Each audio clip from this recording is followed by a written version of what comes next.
Maravilhoso Deus, nosso Pai, somos gratos a Ti por tudo que o Senhor tem feito por nós. Queremos, nesse momento, Pai, mostrar nossa gratidão a Ti, porque temos a oportunidade de ver sinais da Sua breve vinda.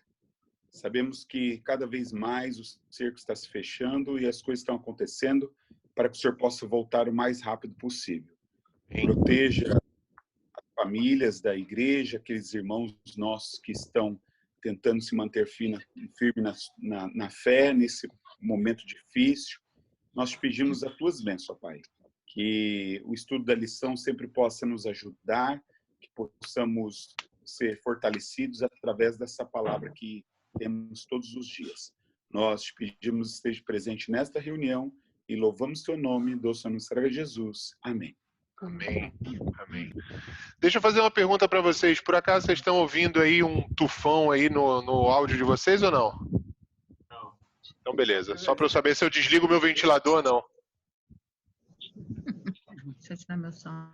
Bom. Beleza, beleza. Bom, gente, hoje a gente vai estar recapitulando a nossa lição dessa semana, né?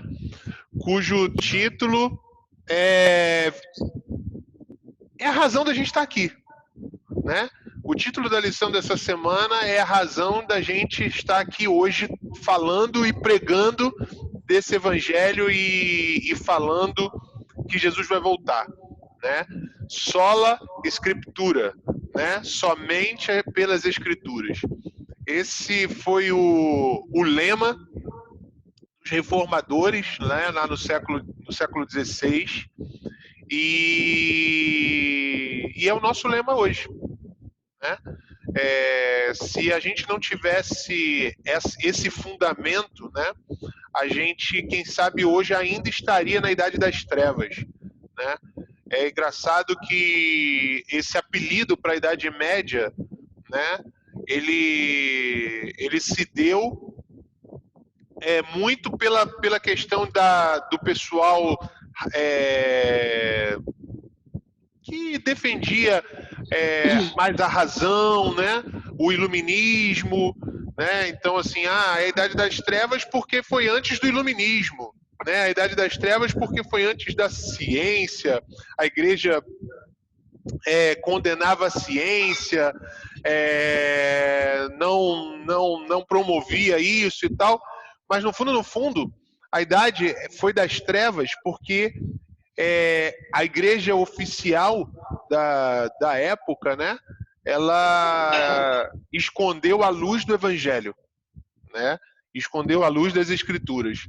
E Deus levantou homens no momento certo da profecia, no momento certo lá da igreja agora me fugiu, Sardes ou Filadélfia, enfim, no momento lá da igreja de Sardes ou Filadélfia, não me lembro agora, eu acho que é Sardes. É Sardes, Filadélfia e Laodiceia, não é isso? Me corrijam se eu estiver errado. Mas Sardes, se eu não me engano, é Sardes, Filadélfia e Laodiceia, é isso mesmo. Filadélfia por conta de amor, o nome Filadélfia vem de amor fraternal. Então é a fase da igreja de Sardes, do Apocalipse, e veio no momento certo, né?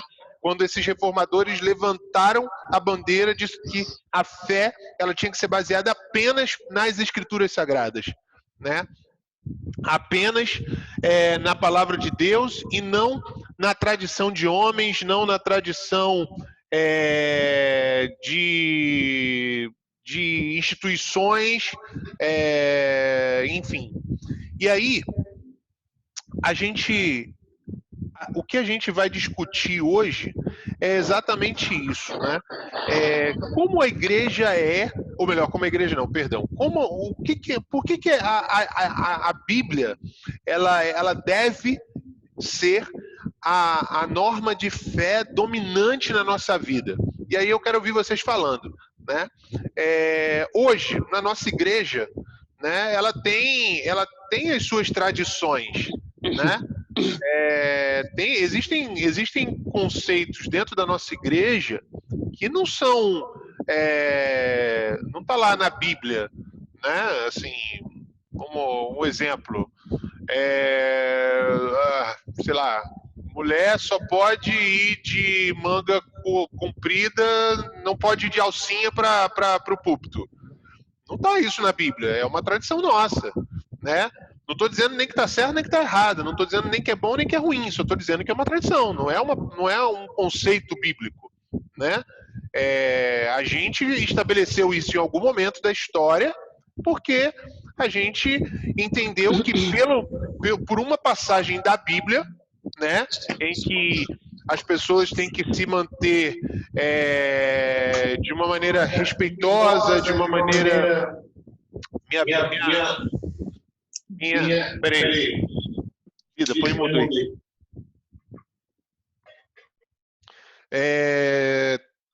De uma maneira mais assim prudente, tá me fugindo a palavra, mas me ajudem.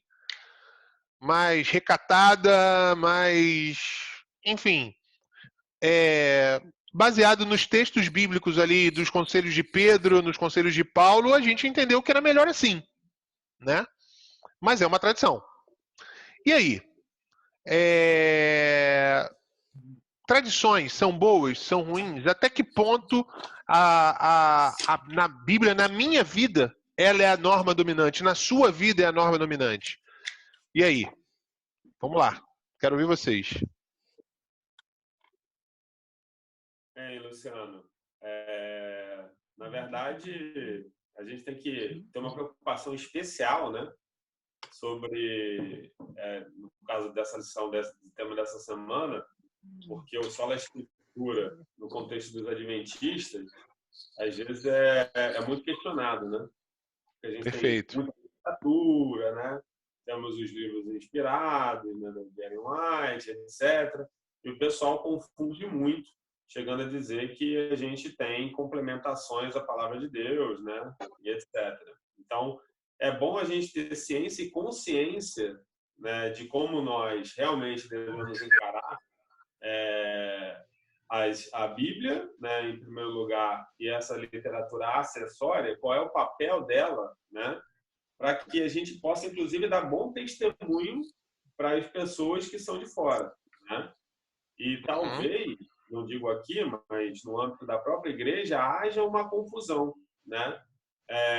Em relação ao que, por exemplo, Ellen White diz sobre certos aspectos, etc., colocando-a como uma norma, né? Muitas vezes, até pela forma como se fala, né?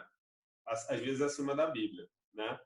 E aí essa lição dessa semana, logo no início dela, fala disso, né? De como a gente deve entender essa literatura acessória. Na verdade, a gente tem uma regra muito prática, muito fácil de entender, que quando a gente tem qualquer escrito que contradiga a Bíblia, a gente deve rejeitar, né? Perfeito. Então, o sola escritura funciona fácil aí. Mas Augusto, desculpa te interromper, eu quero puxar uma coisa aqui que você está quase falando, mas não chegou lá. Eu quero saber o seguinte: como tudo isso que você falou, como a gente consegue exemplificar isso na nossa vida? Entendeu? Como que eu posso, através da minha vida, do meu exemplo, da minha forma de agir, do meu estilo de vida, mostrar que a Bíblia é a regra dominante da minha vida. Não só mostrar para as pessoas, mas mostrar para mim mesmo. Como que eu identifico para mim mesmo que, de fato, a Bíblia é a regra dominante na minha vida? Aí isso é uma pergunta que eu não sei exatamente o ponto que você quer tocar. Não importa o que eu queira, é o que você quer dizer. Mas o que nessa reflexão que eu estava fazendo era justamente isso, assim, se você cita referências, né, para embasar as suas ações que não são a Bíblia, né, por mais que você esteja falando, olha, não, estou usando o livro de Ellen White, então certamente, entendendo que ela é tema inspirada, ela não vai contradizer o que a Bíblia diz, né? Mas isso já é uma simplificação do comportamento que um cristão deve ser, porque nós devemos ser como os bereanos, né? Vão olhar ali no detalhe. A gente tem que estar provando as escrituras de Ellen White. Ela mesma diz que a verdade nunca tem receio de ser provada, né? Então, se ela afirma uma coisa, a gente tem que conferir. Mas, fundamentalmente, para quem está fora, dá como referência coisas que não são a Bíblia, colaboram para essa má compreensão, né, do que é nossa literatura acessória, né? Então, essa lição é muito importante porque ela aborda um pouco disso, né? E aí depois a gente vai falar de outros aspectos, mas eu queria ressaltar já no sábado e no domingo essa questão, né, da centralidade das escrituras como referência, né? E que isso não exclui, o fato do sola escritura, na verdade, não exclui que pode lançar uma luz sobre ela, né? Então, quando a gente tem algo que nos facilita entender o que realmente ela quis dizer, isso é totalmente válido e é mais ou menos como a gente deve entender praticamente toda a literatura. Se você tem um dicionário, se você tem um comentário bíblico, né? Você está comentando a respeito da Bíblia, né? Ela que é a sua fonte, ela que é o seu ponto de estudo, não é exatamente o comentário. Né? Beleza. Jonatas primeiro, Milena depois. Depois eu. Beleza. Não sei se pode estar dentro da sua pergunta ou não, mas eu acredito que a própria lição ela menciona durante a semana inteira vários aspectos, vários pontos. Mas eu acredito que um dos principais está até na parte de quinta, deixa eu ver aqui, quarta-feira, né? Que a própria escritura ela é interpretada pela própria escritura. E aí um problema grande que eu percebo é muitas vezes a gente se deixar influenciar pelas nossas vontades, pelos nossos hábitos. Alguns até acusam a própria Ellen White que a gente acaba seguindo a Ellen White, não segue a Bíblia. Então, eu acredito muito que para nós demonstrarmos que a Bíblia faz parte da nossa vida, é deixar que ela faça a sua própria interpretação. Porque eu tenho muito a questão emocional do dia a dia. Então, hoje, se eu não estou me sentindo, vou pegar a Bíblia, eu quero que ela fale algo assim. Não é. Acho que não é bem assim, né? Então, eu preciso ter muito cuidado com relação a essa parte, como que a Bíblia vai ser interpretada na minha vida. E aí as pessoas vão enxergá-la de forma diferente, né? Com certeza. Mo? Eu acho que assim, a gente aqui é uma classe de adventistas, mas a gente precisa também inicialmente pensar que quando a gente coloca nas outras mídias sociais, a gente está falando para públicos que não necessariamente são adventistas, né? E não sabemos a crença dessas pessoas. Mas, assim, acho que a primeira coisa é pensar, eu creio na Bíblia? Ela tem relevância para mim? Ela é importante para mim? Ponto. É a primeira questão que precisa ser respondida, porque não adianta a gente conversar, por exemplo. Estamos falando de nós que cremos, mas quando a gente vai procurar alguém para estudar a palavra, alguém nos procura, tem que saber, inclusive nós aqui em casa já tivemos essa experiência, né? De querer montar um pequeno grupo, convidamos pessoas, chegamos aqui, o cara falou que ele não tinha interesse, que ele não acreditava na Bíblia. E curioso que foi a mulher dele que solicitou. Ficamos com a cara desse tamanho de vergonha, né? Porque parecia que a gente tinha solicitado aquele estudo e, na verdade, foi uma demanda da mulher dele. Então, assim, eu acho que essa é a primeira questão.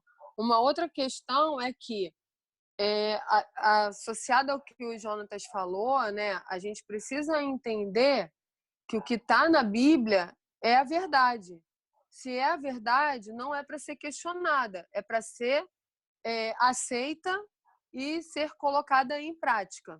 Acabou, né? Essa história que eu sempre falo na medida do possível, né? Que Deus conhece meu coração, logo eu vou fazer daquele jeito, não do jeito que a Bíblia fala. Para mim é furada, porque da mesma forma que o amor de Deus é imenso pela gente, a justiça dele é tão grande quanto, né?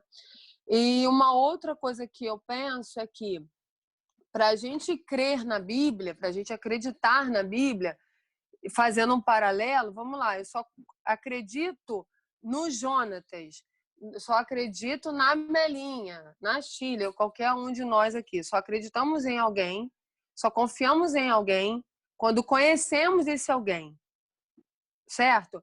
Não adianta eu falar que eu confio ou não confio em alguém a partir da fala de uma terceira pessoa, né? Aí pegando a minha verdade, a minha realidade.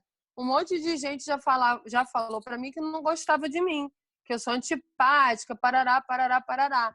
E eu Melinha é costumo uma. dizer que e a recíproca era verdadeira. Mas, assim, eu não ligo que pensem o que quiser de mim, não tem problema. Mas só me conhece de verdade quem me conhece. Quem ouve falar de mim não me conhece. E é a mesma coisa da Bíblia. A gente só conhece a Bíblia quando a gente estuda a Bíblia. Perfeito. Não é quando o outro explica a Bíblia para a gente, né? Então, assim, a gente só vai aprender a conhecer essa palavra de Deus, a verdade que está nessa palavra, a partir do momento que a gente buscar estudar essa palavra, e não a partir da fala que o outro tem sobre a Bíblia. Esse era o ponto, assim. Eu vou deixar você falar, tá, Gisele? Esse é o ponto. A gente só pode começar esse papo nosso aqui agora, a gente só pode começar a passar pelo que a lição tratou ao longo de toda a semana, se a gente entender exatamente isso. E eu não combinei esse discurso com ela, tá?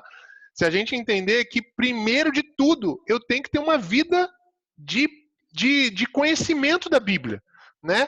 Eu só vou conseguir transparecer que na minha vida o sola escritura é real se eu dedicar tempo diário de estudo da Bíblia para conhecer as escrituras sagradas. Vai, Gisele.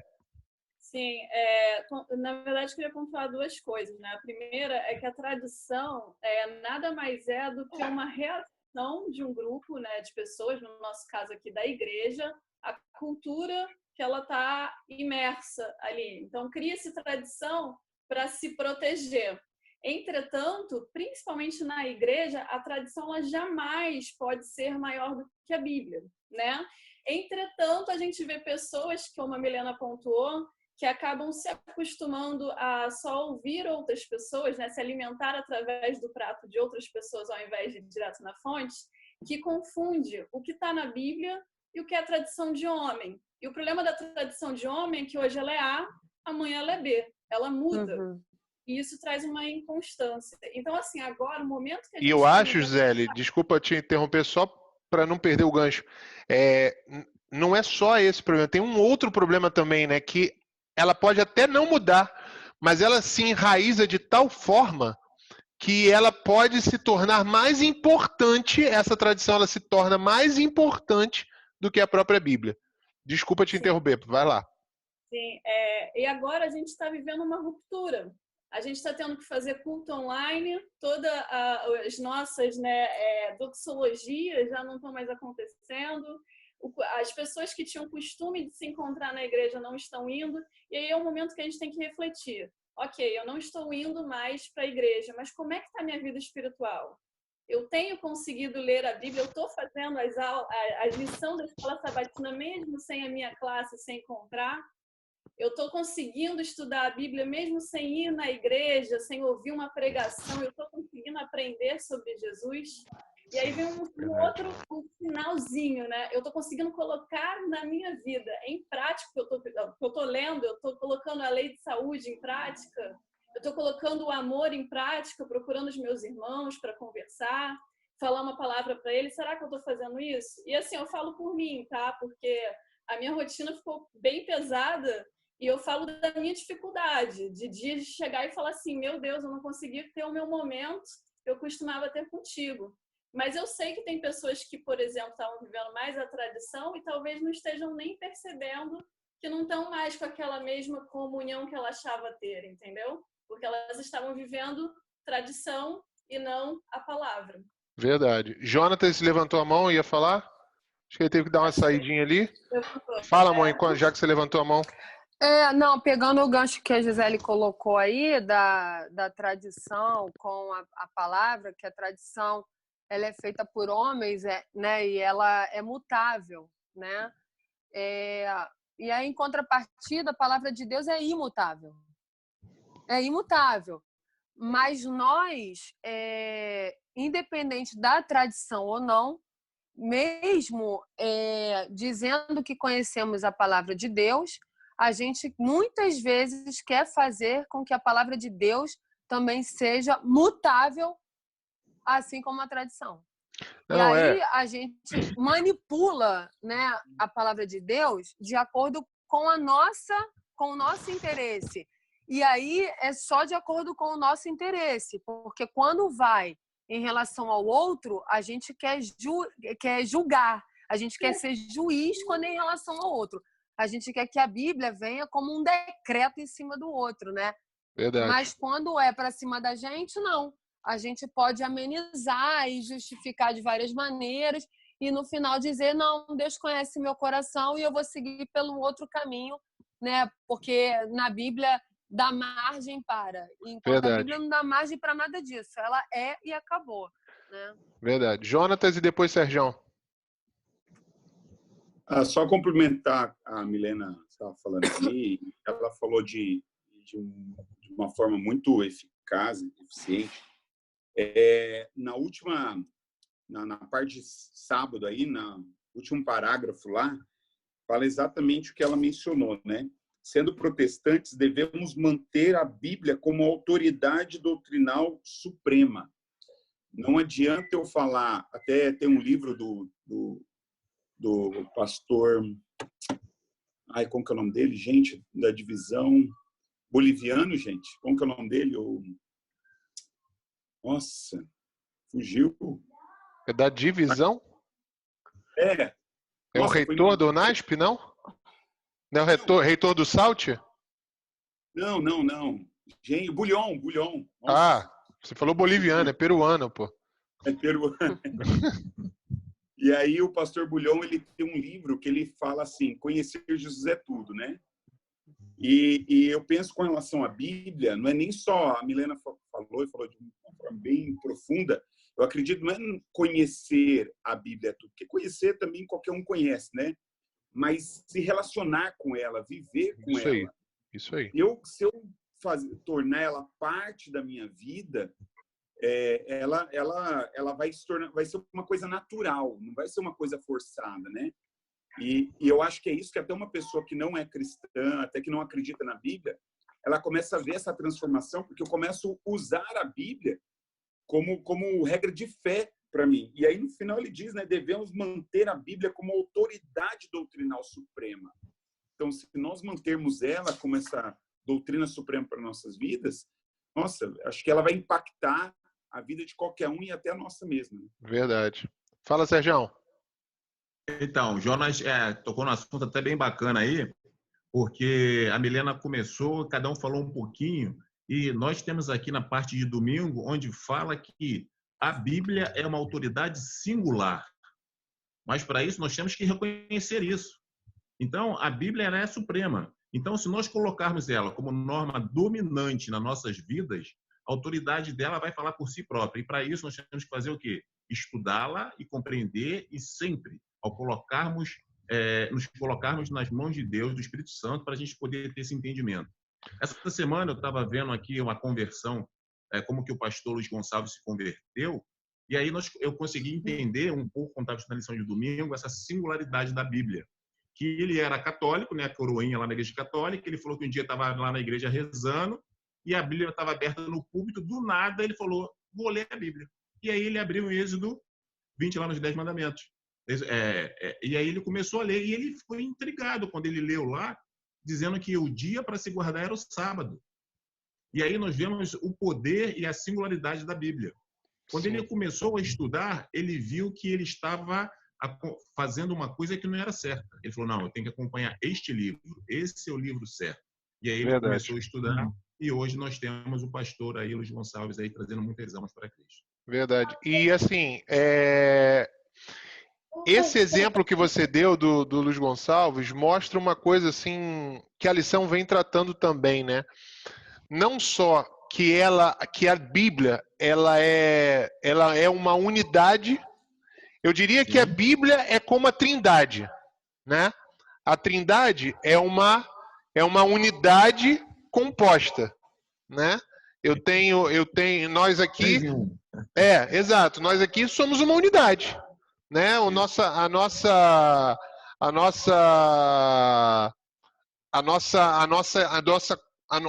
nossa equipe, ela está aqui unida num propósito, que é avançar com a escola sabatina, promover o estudo da Bíblia, promover a comunhão, promover a interação dos irmãos, a busca de Deus, né? Então, nós estamos aqui numa unidade composta. Não é só o Luciano, não é só o Jonatas, nós somos um time, né? Assim é a Trindade. Deus são 3 pessoas com um único propósito, que é salvar o ser humano, né? E a Bíblia também é uma unidade composta, né?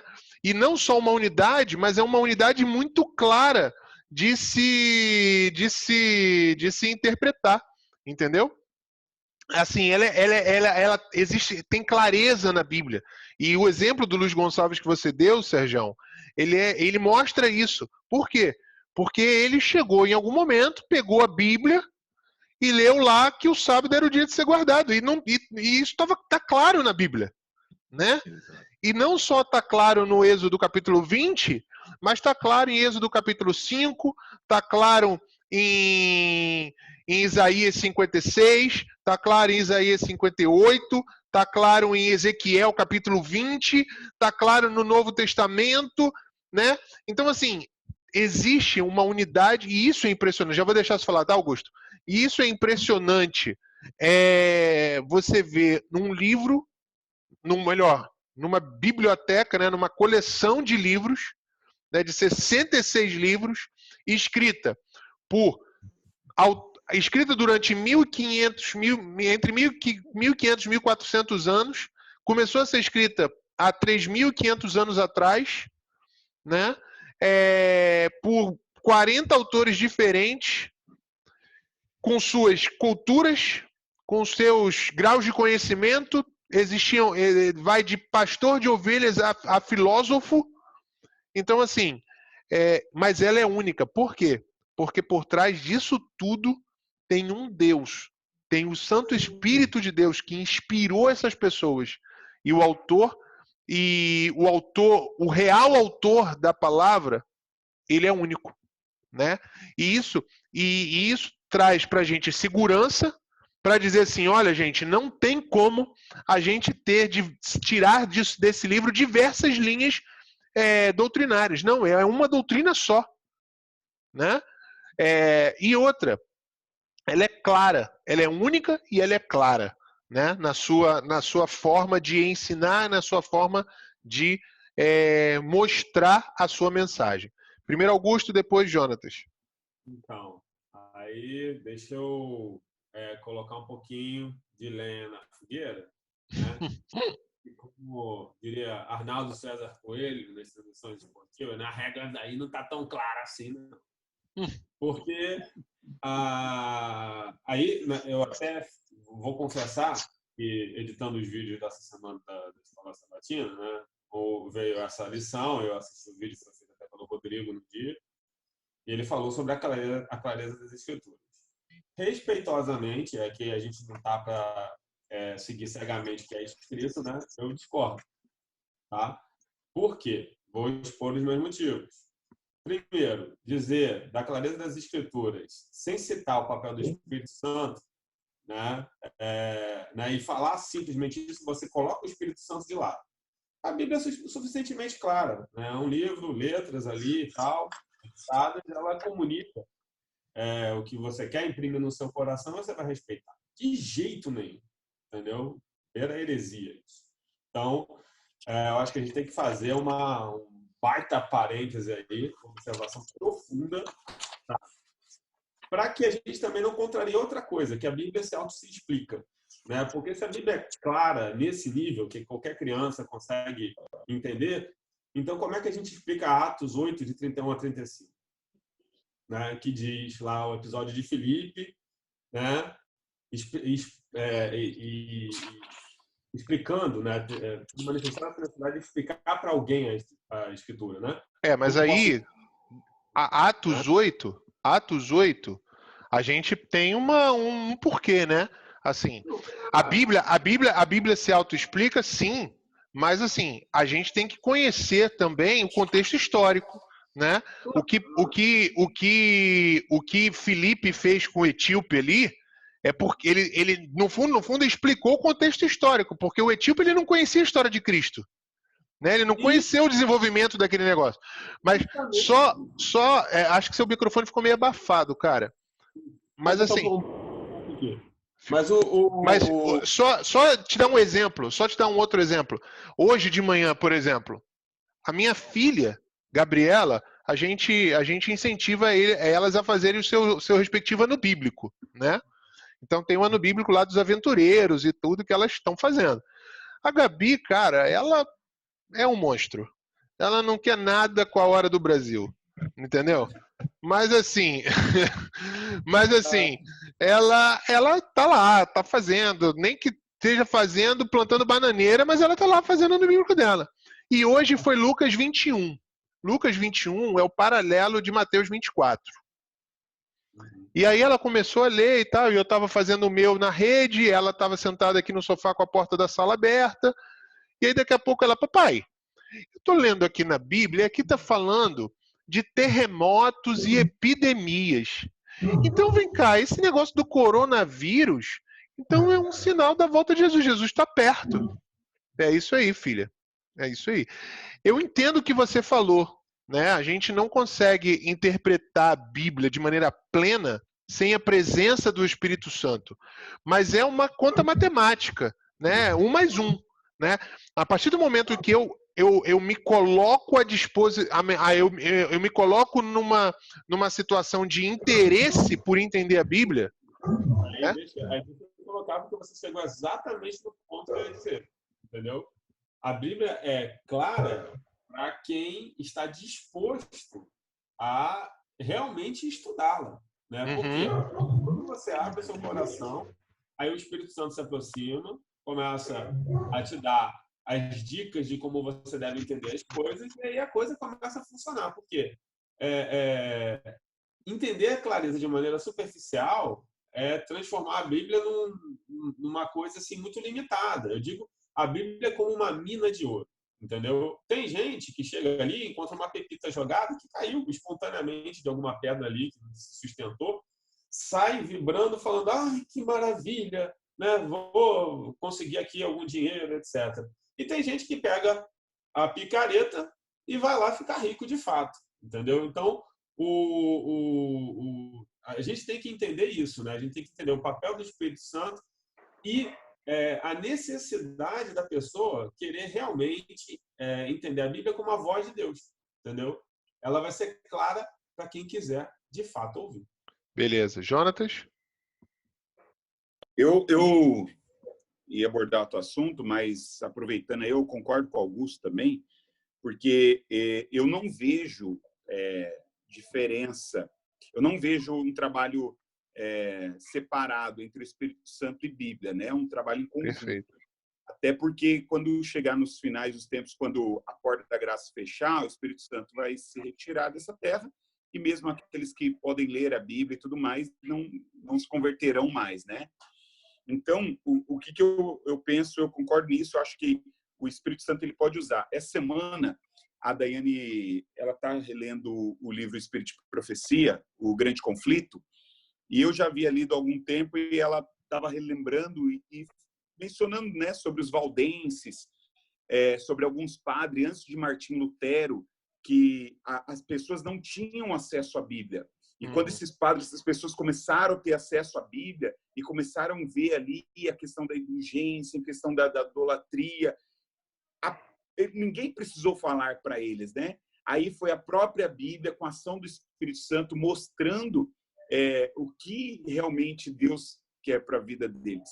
E é uma história tão bonita que você vê as pessoas morriam por causa da Bíblia. Eles acreditavam de uma forma ali que eles eram indagados para que pudessem negar aquela fé, negar aquilo que eles haviam aprendido na Bíblia, e eles tinham tanta convicção que morriam ali cantando e tudo mais, porque usavam aquela Bíblia, aquilo que eles aprenderam ali naquele momento, como regra de fé.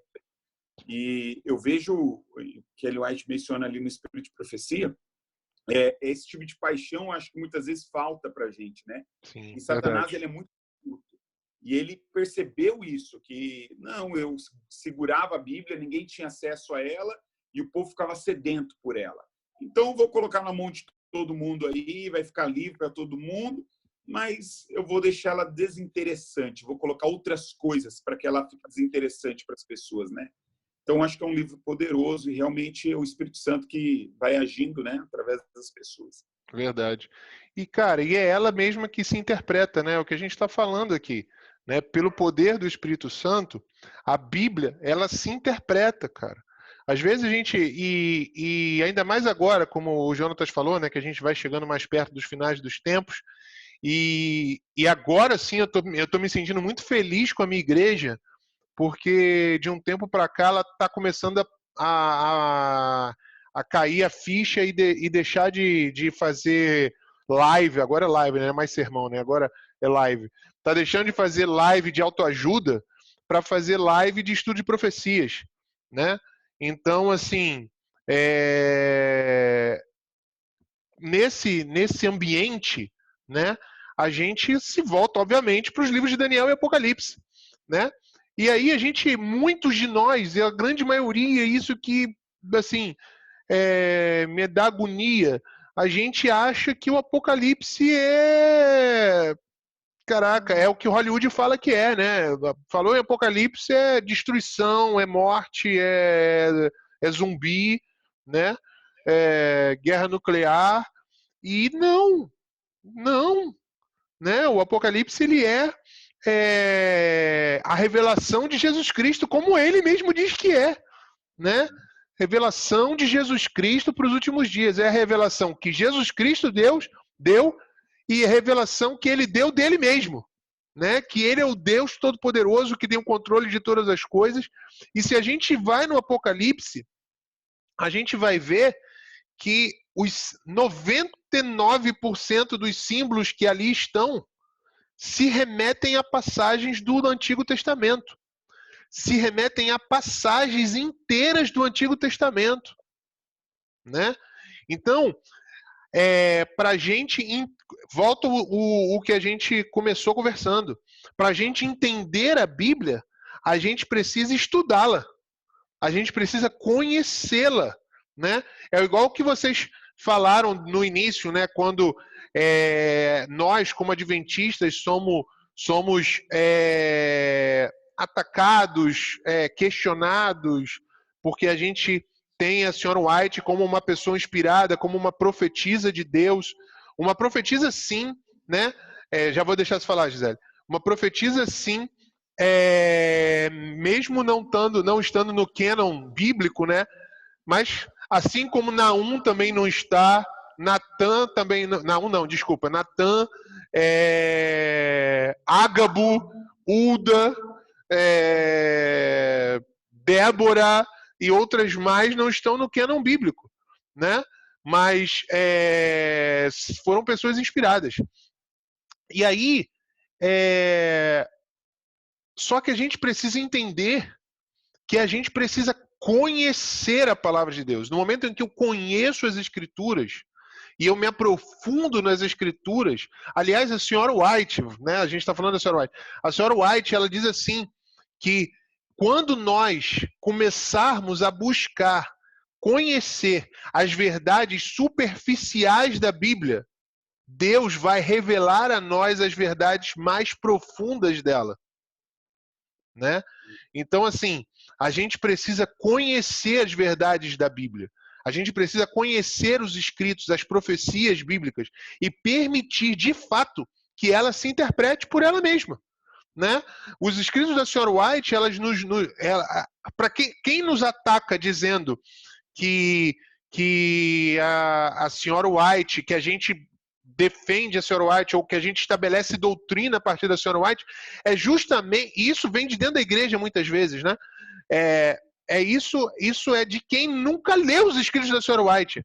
Porque no momento em que passar a ler os escritos da senhora White, vai perceber que não tem um texto dela, pelo menos os poucos que eu li, eu ainda não encontrei nenhum texto dela que contradiga a palavra de Deus, né?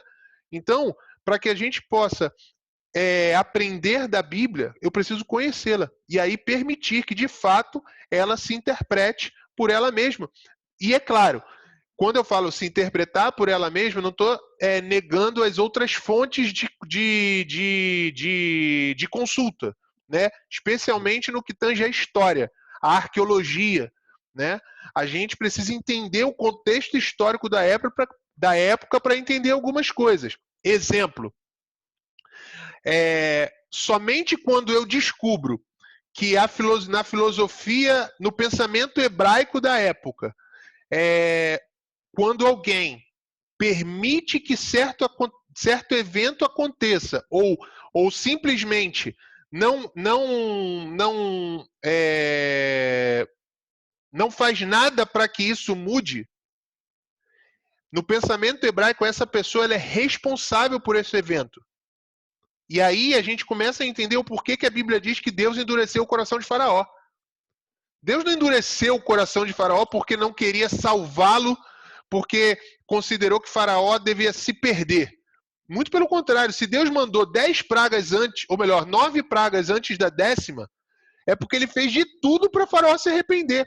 Aliás, para quem não sabe, a primeira praga anunciada é a da morte dos primogênitos. Não é do sangue do rio. Se você for no livro de Êxodo, a primeira praga anunciada é a morte dos primogênitos. Então, assim, mas Deus mandou 9 pragas antes para que Faraó se arrependesse. Mas a Bíblia diz que ele endureceu porque Deus permitiu que Faraó se mantivesse nesse caminho de endurecimento. Ele respeitou a vontade do Faraó, né? Então, a gente precisa entender todo esse contexto e buscar nas Escrituras a interpretação dela mesma. Gisele, fala aí e a gente está caminhando para o encerramento. Tá, só para reforçar o que você disse, que é conhecer e estudar. E isso requer tempo. Eu não posso pegar a Bíblia e 3 minutos achar que eu vou entender, mesmo que seja um texto simples. Vou pegar um salmo em 3 minutos e vou achar que aquilo é suficiente para fazer alguma coisa na minha vida, para eu conhecer a Bíblia. Não é. É realmente você gastar. É como a gente aqui, né? Eu falava com o Luciano quando eu cheguei na igreja, mas eu não conhecia ele de fato. Passei a conhecer quando a gente começou a conviver mais. Conhecer a Milena, participar do convívio. Aí eu passei a saber o que eles gostam de comer, o que não gostam, saber os detalhes, e a Bíblia é a mesma coisa. Eu preciso diariamente ter o contato com ela, estudar e me dispor até mesmo estudar um pouco da história, para saber como é que era o contexto, para entender o que aquele autor estava escrevendo, porque não é a nossa realidade aqui. A gente vive no meio da cidade, no Ocidente, né? Não é nem perto o que estava naquele contexto da época. Então, é só reforçando que, como o Jonatas mesmo falou aí, né, Satanás ele tenta tornar a Bíblia desinteressante, já que ela está acessível, e ele hoje quer atacar o tempo. A gente nunca esteve num momento com tanto tempo e, ao mesmo tempo, tão pouco, porque é tanta coisa ao mesmo tempo que eu nem sei para onde ele vai. Então, assim, temos que parar e pensar, são 24 horas no dia, eu estou realmente com tempo suficiente para as coisas de Deus? Exato. Vida, fala aí. Aí da Bíblia se autoexplicar, né?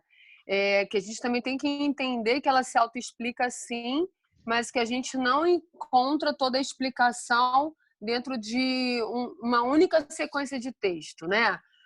Você tem que buscar um pouco aqui, um pouco ali, para você começar a compreender o que está escrito lá na palavra. Isso é uma questão, né? Então, é sempre saltitar também dentro da própria Bíblia, porque vários textos se completam. Outro, quando você falou sobre das críticas, né, que alguns adventistas sofrem, até, não sei se foi essa semana passada que eu estava vendo o estudo da lição lá do Eduardo Batista, ele falou assim, meu irmão, tá pensando que eu sou seita? Eu não sou nada de seita, não. Quer conhecer o adventista? Vem conversar comigo, mano. Vem conversar comigo. Né? Então, assim, eu acho que é isso, né?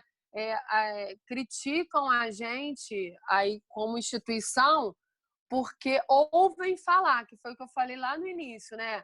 me criticam porque, como Gisele bem falou, comem do prato do outro, né? Mas ninguém procura saber quem é a Milena. Criticam os adventistas pelo prato do outro, porque ninguém procura um adventista para conversar e saber quem é o adventista de fato. E sobre a Ellen White... Vida, rapidinho, antes de você falar sobre a Ellen White, tem uma outra coisa. Isso tem que ficar claro pra gente. Não adianta só o cara procurar o adventista. Muitos procuram. Só que às vezes a gente não tem o conhecimento da Bíblia. E aí a gente mostra uma verdade distorcida, né? E aí entra aquele texto de Pedro que diz que nós precisamos saber da razão da nossa fé. Dar a razão da nossa fé. Por que eu guardo o sábado? Por que eu creio em Ellen White? Por que eu creio na doutrina do santuário? Por que meu nome é Adventista do Sétimo Dia? Né? Então eu também preciso fazer uma parte. Eu tenho uma parte a desempenhar. Eu preciso conhecer as Escrituras. Senão alguém vai chegar para mim, vai me perguntar, pô, vem cá, o que é o Adventismo? E eu vou... não vou falar nada. Não tenho nada para falar. Fala, Vida. Sim, mas eu acho que isso cai, na verdade, numa falsa identidade que a gente cria. É muito conivente para a gente dizer que a gente pertence a uma instituição X. Pronto. Mas aí eu não argumento nada sobre ela, porque eu não sei nada sobre ela. Será que, de fato, essa identidade é minha? Ou será que eu estou dentro dessa instituição porque, quando era criança, me colocaram, me obrigaram a ir, depois, quando adolescente também? Ou eu já me acostumei, já virou parte da rotina da minha vida. Entendeu? Aí a gente não sabe... Oi? Já é uma tradição. Já é uma tradição. A gente tem que... Isso é uma autoavaliação, é saber o porquê que eu faço parte dessa comunidade. Por que eu faço parte da comunidade adventista? Porque se eu souber o porquê que eu faço parte, eu vou correr atrás para poder entender o que essa comunidade defende, quais são seus princípios, seus valores norteadores. Isso é fato. Né? E aí a gente vai para onde? Para a Bíblia. E, consequentemente, no caso da gente, espírito de profecia. E aí, falando sobre a Ellen White, lá na quinta-feira, no finalzinho, vem escrito assim, ó: os escritos de Ellen White não são um acréscimo às escrituras, mas estão sujeitos à palavra de Deus. Ela nunca pretendeu que seus escritos tomassem o lugar da Bíblia. Em vez disso, elevou-a como o único padrão de fé e prática. Então, assim, e ela fala também, né, da luz menor com a luz maior, né? Então, assim, quem já leu minimamente sabe que ela não se coloca nesse pedestal de se achar superior à palavra de Deus. Quem já leu já sabe disso, né?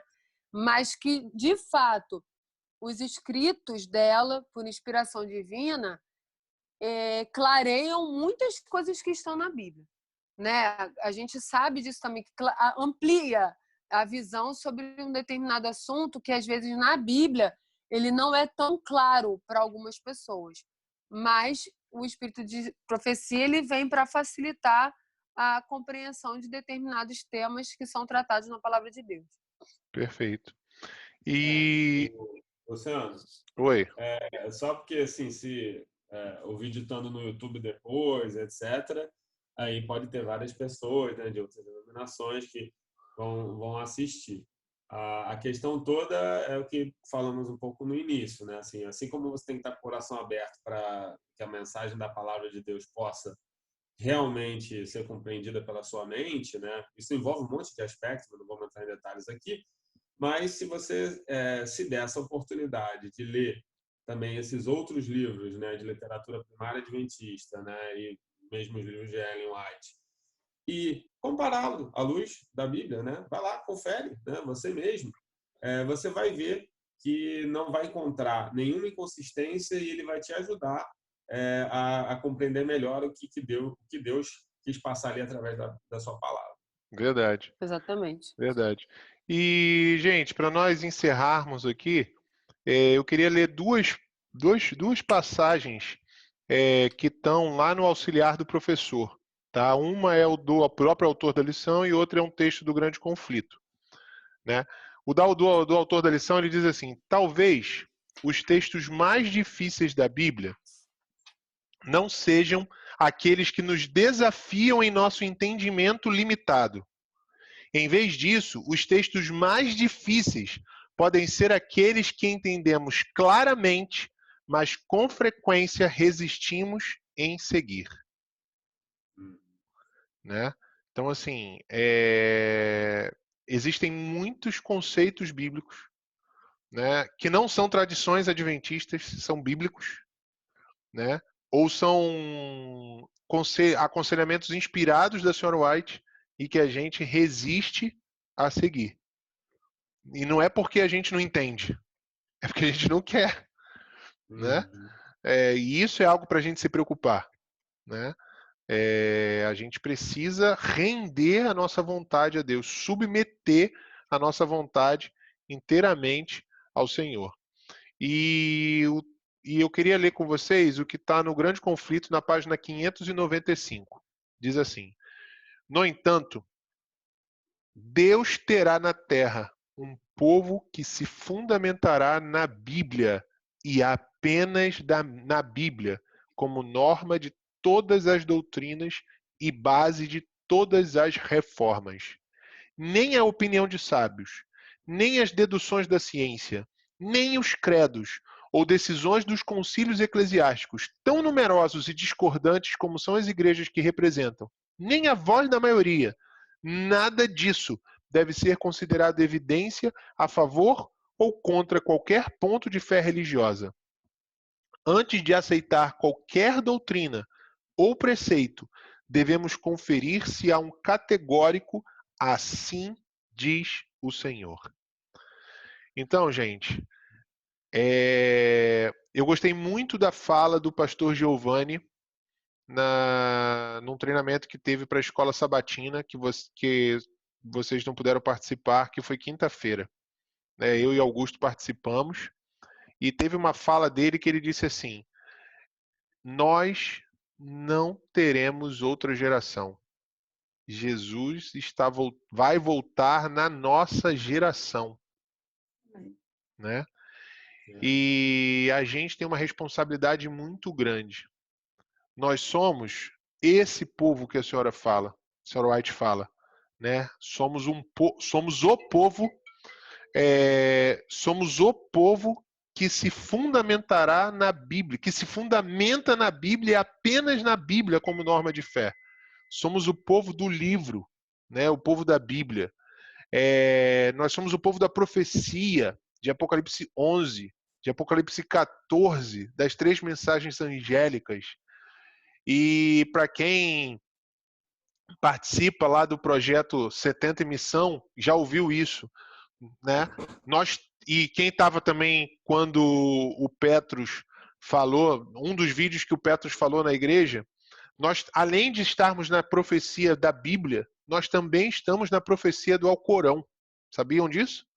O Alcorão, ele diz o seguinte, que existe um povo do livro e que os muçulmanos deveriam se aproximar desse povo do livro. E que esse povo do livro não é islâmico, não é muçulmano, mas é um povo que se mantém fiel a Deus. E olha só que interessante. O muçulmano, ele sabe que o sábado é o dia de Deus. Sabe por quê? Porque eles respeitam e reverenciam a Torá de Moisés. Os 5, Gênesis, Êxodo, Levítico, Números e Deuteronômio. Né? Eles sabem das leis de Deus, dos profetas do Antigo Testamento, eles reverenciam como profetas. Né? E eles guardam as leis de saúde, né? Eles não comem carne de porco, eles não comem sangue, eles não comem animais marinhos. Oi. Se o cristão encarasse a Bíblia como o muçulmano encara a Torá, a gente já estava no céu já. Por que eu estou falando isso? Porque assim, olha o tamanho da nossa responsabilidade. Por que o muçulmano não gosta do cristão? Porque não é por causa das cruzadas, não. Ele não gosta do cristão porque ele encara o cristão como um ser infiel. É um ser que bebe, é um ser que fuma, é um ser que come animais imundos. né? Agora você imagina, existe no Alcorão um povo do livro, e aí ele de repente encontra esse povo do livro que guarda os mandamentos de Deus, tenha fé em Jesus, não come carne de porco, não faz uso de drogas, lícitas ou ilícitas, né? Somos nós. Nós estamos na profecia de 2 livros sagrados. Essa é a nossa responsabilidade, mas para isso a gente precisa se aprofundar no estudo das Escrituras, conhecer as Escrituras e viver de acordo com esse princípio da reforma, somente pelas Escrituras. Então, que Deus nos abençoe, né? Hoje eu digo para vocês, eu acho que foi a melhor classe dos professores. O pastor Campitelli que me perdoe, mas hoje foi a melhor classe dos professores porque a gente participou, a gente comentou, a gente interagiu, né? Então, louvado seja Deus por isso. Quero fazer menção aqui da Angélica, que deve estar o Luiz ali também, a dona Marlene, só que não aparece, não mostra o vídeo, né? Que são lá do Espaço Novo Tempo. Tem direito de imagem. Deve ter direito de imagem. Irmã Janaíra, uma pessoa ilustre conosco, né? Também tem direito de imagem, tá? E é claro, o nosso parceiro Timóteo está aí com a gente. Chegou no fim, mas chegou, amém. Louvado seja Deus. Tá com a blusinha aí de irmão metralha, mas tá tudo certo. Olha lá. Tem Larinha ali.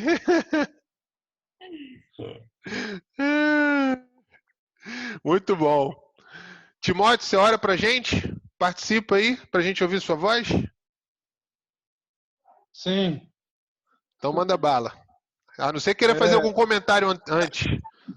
Não, é só para comentar o seguinte, é que a vida, esses reveses da vida complicam um pouco, né? Uhum. Então, assim, estavam falando aí de falta de tempo, né? Hoje eu estou tendo que aprender a lavar roupa, tomar conta da casa, fazer comida para lá, para aprendo. Nunca vi essa gente comer tanto na vida. Aí quase meia-noite, me dá, faz um lanchinho. Breno com a fome sana, tudo que tem na vida come. Bota pedra dentro da geladeira, alguma coisa, come. Então, assim, eu não sei para onde vai o tempo, só que é complicado, né? Uhum. Põe a Lara aí no vídeo, rapidinho. Ô, Lara, aqui em casa, olha só, aqui em casa, a Manu e a Gabi passam roupa, cozinham e passam pano na casa.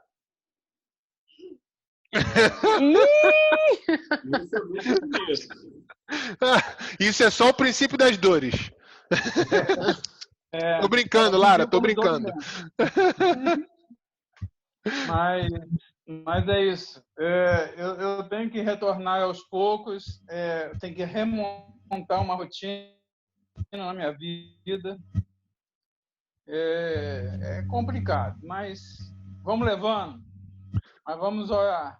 Mas vai dar certo, meu irmão. Tamo junto e... Vai ter claro ou não vai, Sérgio? E se console da seguinte forma. É só por pouco tempo. É só por pouco tempo. Internet, Amém. que não tá legal.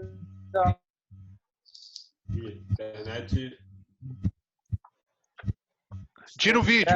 Tira o vídeo. Não A internet deu uma soluçada aí. Foi agora? Foi. Tá melhor um pouquinho. Então tá, vamos orar então. Bora. Senhor, nosso Deus, nosso Pai, nós louvamos o Teu nome porque, independente do que aconteça em nossas vidas, nós temos que enxergar que a Tua volta está muito próxima. Nós Amém. precisamos entender que a Bíblia é o único caminho que nos leva à salvação de Jesus Cristo. Nós temos que entender a necessidade que precisamos do conhecimento. Precisamos entender que, independente de qualquer coisa, o Senhor vai voltar. Amém. Mas se estaremos prontos ou não, só cabe a nós. Porque tudo que o Senhor podia fazer, o Senhor fez. E nós precisamos abrir os nossos olhos para o que a Bíblia ensina. A necessidade que temos de ter o conhecimento da palavra de Deus. Amém. E não venhamos a nos apegar a tradições que não nos levam a Cristo, que não nos trazem valor espiritual.